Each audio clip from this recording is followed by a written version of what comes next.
पहला सवाल है, हरित क्रांति के फलस्वरूप देश में कुल खाद्यान्न में किसकी उत्पादकता में कमी आई? तो दलहन और मोटा अनाज की उत्पादन क्षमता में क्या हो गई थी? कमी। अगला सवाल है, हरित क्रांति किस फसल पर सबसे अधिक उपयोगी रही? गेहूं और चावल की फसल में वृद्धि हुई थी। ठीक है। अगला सवाल है, हरित क्रांति का सबसे अधिक प्रभाव किस फसल पर पड़ा? तो चावल और गेहूं की फसल पर सर्वाधिक असर पड़ा। हरित क्रांति का प्रमुख उद्देश्य क्या था? प्रमुख उद्देश्य था खाद्यान्न उत्पादन में आत्मनिर्भरता लाना, भारत को आत्मनिर्भर बनाना।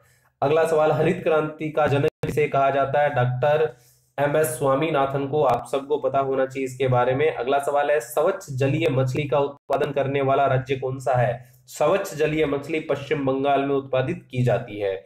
अगला सवाल है, सुनहरी क्रांति किस फसल से संबंध रखती है? तो बागवानी और शहद उत्पादन से संबंध रखती है सुनहरी क्रांति।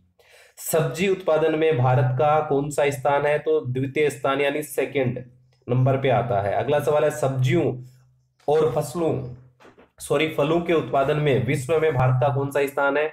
तो दूसरा स्थान है। पहला स्थान चीन का है। सब्जियों और फलों के मामलों में भारत का दूसरा स्थान है। इंपॉर्टेंट है। अगला सवाल देखिए, सबसे अधिक तंबाकू उत्पादित करने वाला राज्य कौन सा है? तो आंध्र प्रदेश और तमिलनाडु में सबसे ज्यादा तंबाकू उत्पादित की जाती है। श्वेत क्रांति का संबंध आप सभी को पता है उत्पादन से है।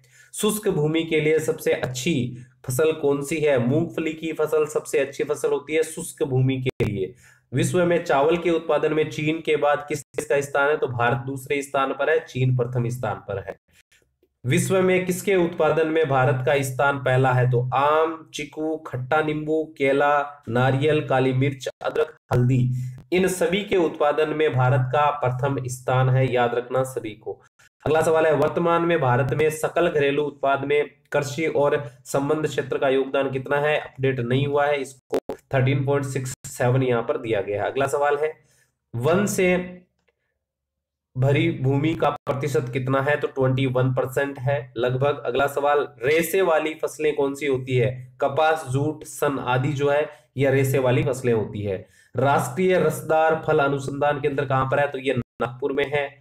इसके बाद राष्ट्रीय रसदार फल अनुसंधान केंद्र नागपुर हो गया, रिपीट हुआ है। नेक्स्ट क्वेश्चन देखो, रब्बी की फसल कौन कौन सी होती है? तो गेहूं, चना, जौ, मटर, सरसों, आलू, ये सभी क्या है? रब्बी की फसलें हैं। अगला सवाल है, मूंगफली में दाने का औसत प्रतिशत कितना होता है? तो 70% दाने का औसत होता है मूंगफली में। मूंगफली भारत में सबसे अधिक किस राज्य में उगाई जाती है? तो गुजरात में सर्वाधिक मूंगफली का उत्पादन होता है। मक्का की खेती किस मौसम में की जाती है? खरीफ के मौसम में दोस्तों मक्का की खेती की जाती है। भारत में यूरिया के मामले में कितना आत्मनिर्भर है? 100% भारत यूरिया के मामले में आत्मनिर्भर है। भारत में हरित क्रांति लाने का श्रेय दिया जाता है डॉक्टर एम.एस. स्वामीनाथन को दिया जाता है। भारत में हरित क्रांति की शुरुआत कब हुई थी? 1968 में। अगला सवाल है, भारत में सर्वोत्तम चाय कहाँ पैदा की जाती है? तो दार्जिलिंग में सर्वोत्तम चाय पैदा की जाती है।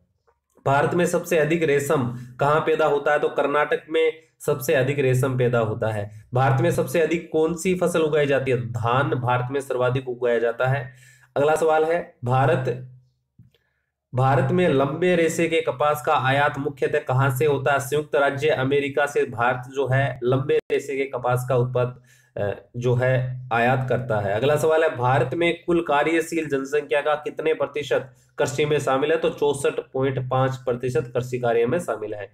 अगला, भारत में कितने प्रतिशत भाग पर चारागाह है? तो 4% भाग पर क्या है? चारागाह है। भारत के जूट का सर्वाधिक क्षेत्रफल वाला राज्य कौन सा? तो पश्चिम बंगाल। अगला सवाल देखिए, भारत के कुल क्षेत्रफल के कितने प्रतिशत भाग पर खेती होती है? तो 51% क्षेत्र पर खेती होती है।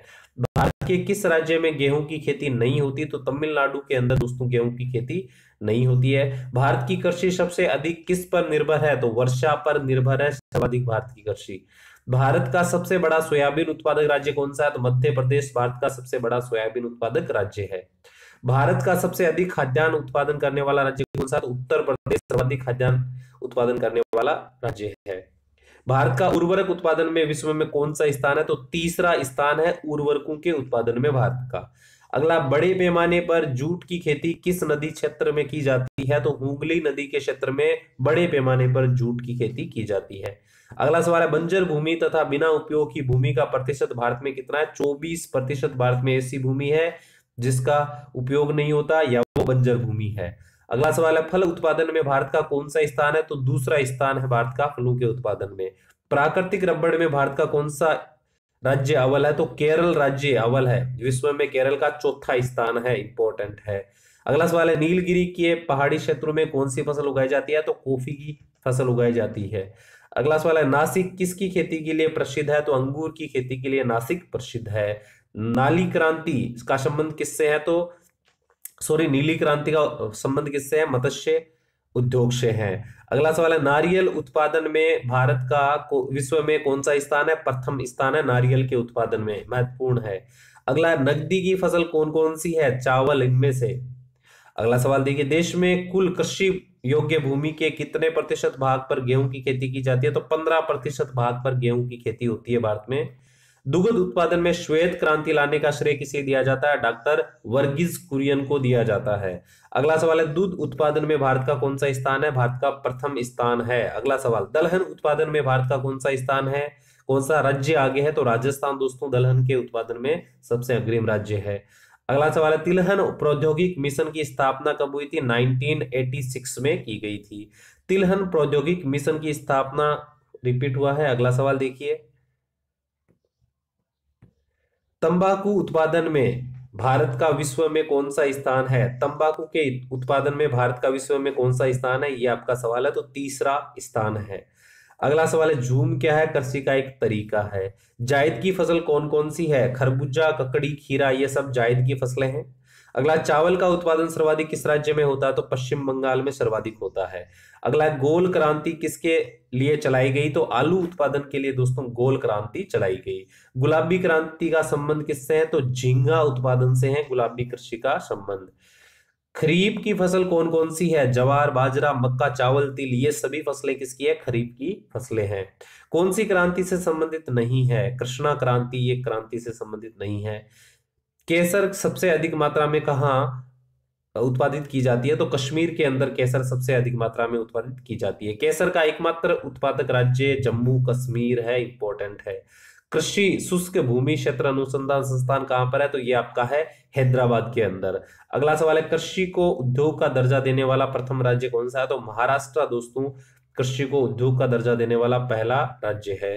किस समिति में कृषि जोतों पर कर लगाने की स्तुति हुई थी? तो राज्य समिति ने, ठीक है। अगला सवाल है, किस राज्य को भारत का धान्य भंडार कहा जाता है? तो पश्चिम बंगाल को भारत का धान्य भंडार कहा जाता है।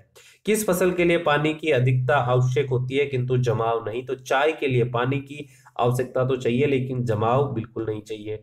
अगला, किस फसल की कटाई व बुआई में सबसे अधिक समय लगता है? तो गन्ने की फसल में सर्वाधिक समय लगता है। किस क्षेत्र को चावल का कटोरा कहा जाता है? तो कृष्णा और गोदावरी के क्षेत्र को चावल का कटोरा कहा जाता है। अगला सवाल देखिए, किस उर्वरक का भारत पूरी तरह आयात करता है? तो पोटासियम जो है इसका पूरी तरह से भारत आयात करता है। कॉफी के उत्पादन के लिए भारत में कौन सी जगह प्रसिद्ध है? तो कुर्ग नीलगिरी की पहाड़ी जो है ये सर्वाधिक प्रसिद्ध है। काजू का सबसे बड़ा उत्पादक राज्य कौन सा है? तो केरल दोस्तों काजू का सबसे बड़ा उत्पादक राज्य है।